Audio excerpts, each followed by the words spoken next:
get your thoughts on Aaron Mooy. The brief spell at St Mirren, of course, in Scottish football earlier on. I think he's got a Scottish wife.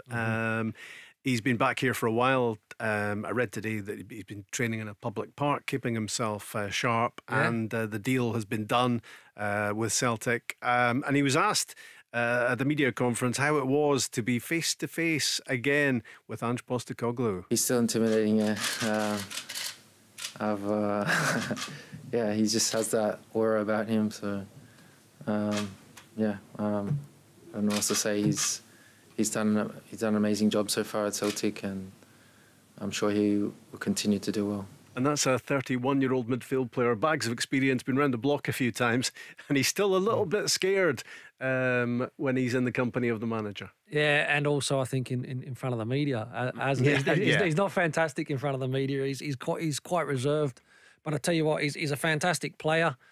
And you touch on experience, Rob. I think that's key as to why Aaron has ended up at Celtic. I think it's really good business. Know the player extremely well. He's played at the highest level. His ability to get about the park, his range of passing, his delivery. He's a really, really good player. And it was one that I will be honest and say I did try to push the Rangers first, right? Because I felt that again the quality of the player, maybe with the positions that were being filled at Rangers slightly older, that it didn't really make a lot of sense. But for Celtic it does. Ange knows a player like I said extremely well. He's a good addition. He's a very, very good player. Settling in, no problem. He's been here for the last 4 or 5 months.